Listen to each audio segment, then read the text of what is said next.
झारखंड में अगले 4 दिनों में बढ़ सकता है 4 डिग्री सेल्सियस तापमान। झारखंड में एक बार फिर गर्मी का एहसास लोगों को होने वाला है। मौसम केंद्र ने अगले 4 दिनों में झारखंड में अधिकतम तापमान में 3 से 4 डिग्री सेल्सियस वृद्धि का अनुमान लगाया है। हालांकि मौसम केंद्र के अनुसार झारखंड में अधिकतम तापमान में वृद्धि के बावजूद इस दौरान हीट वेव चलने की संभावना नहीं है। मौसम केंद्र के अनुसार बंगाल की खाड़ी में एक साइक्लोनिक सिस्टम बन रहा है, जिसके अगले 24 से 48 घंटे के अंदर लो प्रेशर में बदले जाने की संभावना है। मौसम वैज्ञानिक उसको ट्रैक कर रहे हैं। खबरों को माने तो साइक्लोनिक सिस्टम के लो प्रेशर में बदल जाने के बाद ही उसकी तीव्रता और प्रभाव का आकलन ज़्यादा सटीक किया जा सकता है। अभी तक के अनुसार इस साइक्लोनिक सिस्टम का झारखंड पर प्रभाव पड़ने की संभावना बेहद कम है। दोस्तों, आज की सबसे पहली और बड़ी खबर, अगले 6 दिन तक प्रवर्तन निदेशालय की कस्टडी में रहेंगे आईएएस छवि रंजन।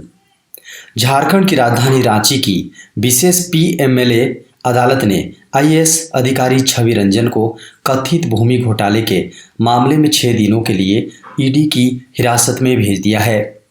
उन्हें 1 दिन की न्यायिक हिरासत में भेज दिया गया था, लेकिन दोबारा पेशी के बाद कोर्ट ने यह फैसला सुनाया है। 1 दिन पहले ईडी ने कोर्ट से छवि रंजन को 10 दिन की रिमांड पर देने का आग्रह किया था, लेकिन कोर्ट ने 1 दिन बाद दोबारा पेशी में केवल 6 दिन की रिमांड स्वीकार की है। जांच एजेंसी ने रिमांड पर लेने के लिए जो तथ्य रखे हैं, उसमें बेहद चौंकाने वाले खुलासे किए गए हैं। इसके अनुसार गिरफ्तार 7 आरोपियों ने पूछताछ में कबूल किया है कि बड़गांव मौजा की जमीन को प्रतिबंधित सूची से निकालने के लिए 1 करोड़ की रिश्वत दी गई थी। झारखंड के खजाने पर भारी पड़ा ओपीएस। झारखंड सरकार ने ओपीएस लागू कर दिया है, लेकिन उसकी सबसे बड़ी चिंता ये है कि राज्य सरकार के पूर्व कर्मचारियों के नेशनल सिक्योरिटीज डिपॉजिटरी लिमिटेड के पेंशन फंड का क्या होगा, जो ओपीएस लागू होने से पहले लगभग 17,000 करोड़ रुपए है। राज्य के वित्त मंत्री ने एनएसडीएल पेंशन फंड की वापसी के लिए केंद्र सरकार को पत्र लिखा था, जिस पर अब तक कोई जवाब नहीं आया है।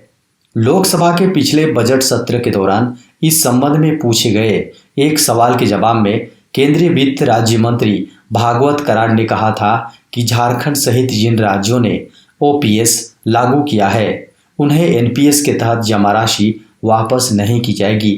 कराड़ ने कहा था कि पेंशन कोष नियामक एवं विकास प्राधिकरण अधिनियम में ऐसा कोई प्रावधान नहीं है। आज होगी राजधानी रांची के 10 एग्जाम सेंटर्स पर नीट की परीक्षा।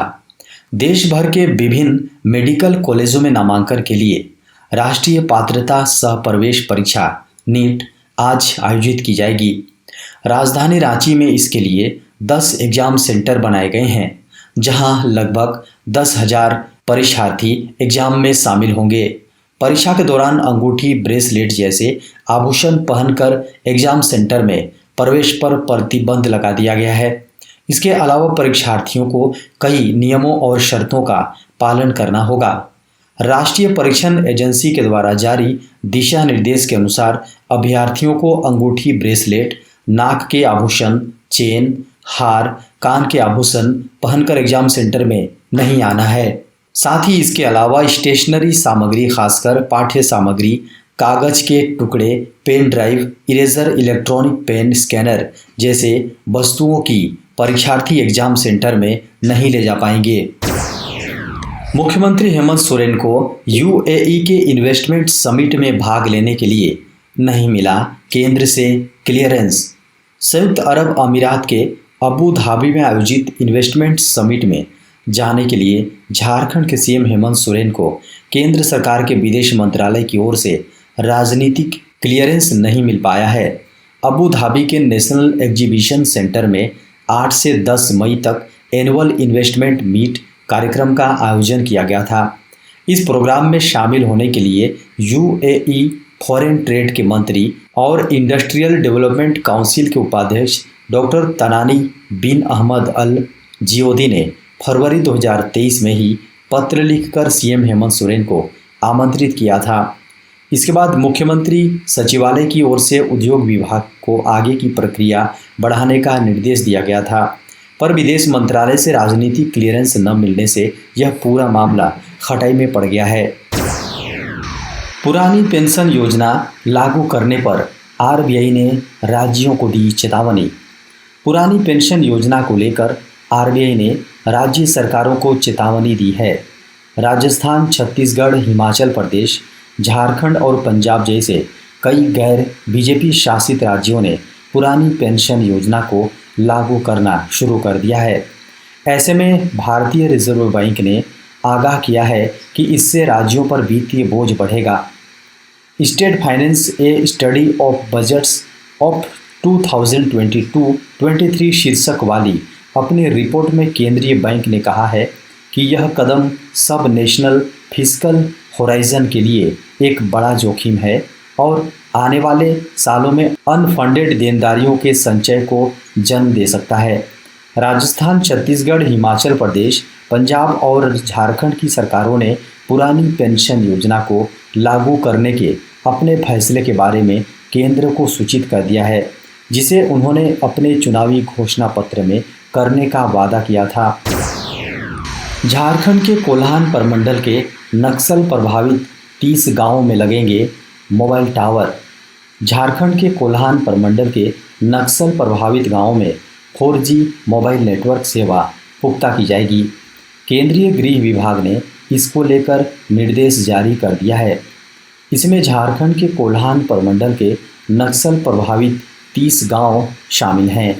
इन गांवों की लिस्ट जारी करते हुए यहां मोबाइल नेटवर्क सर्विस की वर्तमान स्थिति पर रिपोर्ट मांगी गई है। गांव में मोबाइल टावर लगाए जाने हैं। केंद्र सरकार की योजना के तहत झारखंड के 30 गांवों का चयन किया गया है। इन गांवों में वर्तमान में मोबाइल सर्विस देने वाली कंपनी का सिग्नल उपलब्ध है या नहीं, इसे भी जांच किया जा रहा है। खबरों को माने तो इन जिलों के नक्सल प्रभावित इलाकों में मोबाइल नेटवर्क के चालू होने से ब्रॉडबैंड की पहुंच बढ़ेगी। इससे कई गांवों को कवरेज प्रदान करने में हेल्प मिलेगी। साथ ही मोबाइल कवरेज पर नक्सल प्रभावित क्षेत्रों में नक्सलियों से निपटने में गेम चेंजर साबित हो सकता है। इस दिन जारी हो सकता है सीबीएसई 10वीं 12वीं का परिणाम। केंद्रीय माध्यमिक शिक्षा बोर्ड यानी सीबीएसई कक्षा 10वीं 12वीं का रिजल्ट 2023 जल्द ही जारी होने वाला है। सीबीएसई बोर्ड कक्षा 10वीं और कक्षा 12वीं दोनों के रिजल्ट एक ही दिन जारी किए जाने की संभावना है। सीबीएसई रिजल्ट चेक करने के लिए सीबीएसई की आधिकारिक वेबसाइट cbse.gov.in के साथ cbseresults.nic.in को चेक कर सकते हैं। सीबीएसई के रीजनल ऑफिसर बोर्ड द्वारा रिजल्ट की घोषणा के बाद सीबीएसई बोर्ड के छात्र ऑफिशियल वेबसाइट cbse.gov.in और cbseresults.nic.in से अपने रिजल्ट को चेक कर सकते हैं। सीबीएसई बोर्ड 10वीं 12वीं रिजल्ट को डिजी लॉकर और उमंग ऐप से भी चेक किया जा सकता है। मीडिया खबरों को माने तो सीबीएसई रिजल्ट 10 मई से पहले घोषित कर दिया जाएगा। हालांकि इस संबंध में फिलहाल कोई जानकारी उपलब्ध नहीं है। बता दें कि बोर्ड रिजल्ट के साथ 10वीं और 12वीं साइंस, आर्ट्स और कॉमर्स स्ट्रीम के टॉपर की भी घोषणा करेगी। ट्रेन में बढ़ रही हैं दुर्व्यवहार की घटनाएं, कैमरे की नज़र पर आएंगी ट्रेन में बढ़ रही हिंसक घटनाएं और दुर्व्यवहार को रोकने के लिए रेलवे लगातार प्रयासरत है। इसी क्रम में भारतीय रेलवे की ओर से एक नया कदम उठाया गया है। खबरों को माने तो टिकट जांच की प्रक्रिया में पारदर्शिता सुनिश्चित करने और चलती ट्रेन में हिंसक एवं गलत व्यवहार को रोकने के उद्देश्य से रेलवे के टिकट निरीक्षकों को बॉडी कैमरा उपलब्ध कराए जा रहे हैं। खबरों की माने तो पायलट परियोजना के रूप में मध्य रेलवे ने ऐसे 50 बॉडी कैमरा खरीदे हैं और मुंबई संभाग के टिकट निरीक्षकों को इनका उपयोग करने को कहा गया है। ये कैमरे 9,000 रुपये प्रति कैमरा की दर से खरीदे गए हैं और इनमें लगभग 20 घंटे की फुटेज रिकॉर्ड की जा सकती है। खबरों को माने तो टिकट जांच की प्रक्रिया में पारदर्शिता सुनिश्चित करने और चलती ट्रेन में हिंसक एवं गलत व्यवहार को रोकने के उद्देश्य से रेलवे के टिकट निरीक्षकों को ये कैमरा मुहैया कराए जा रहे हैं। देश में कोरोना के मिले 2,961 नए मामले। भारत में पिछले 24 घंटे में कोविड-19 के 2,961 नए मामले सामने आए, जबकि उपचाराधीन मरीजों की संख्या घटकर 30,041 हो गई। एक दिन पहले उपचाराधीन रोगियों की संख्या 33,232 थी। केंद्रीय स्वास्थ्य मंत्रालय की ओर से शनिवार सुबह 8 बजे अद्यतन आंकड़ों के अनुसार संक्रमण से 17 मरीजों की मौत होने से मृतकों की संख्या बढ़कर 5,31,659 हो गई हैं। मृतकों की संख्या में केरल में कोविड-19 से मौत की पुष्टि के बाद के 9 मामले भी शामिल हैं। नए मामले आने के बाद देश में संक्रमितों की संख्या 4.49 करोड़ हो गई हैं। बीमारी से रिकवर होने वालों की संख्या बढ़कर 4,44,05,550 हो गई हैं और उपचाराधीन मरीजों की संख्या कुल मामलों का 0.07% है। मंत्रालय के अनुसार कोविड-19 से रिकवर होने की राष्ट्रीय दर 98.75%, जबकि मृत्यु दर 1.18% दर्ज की गई हैं।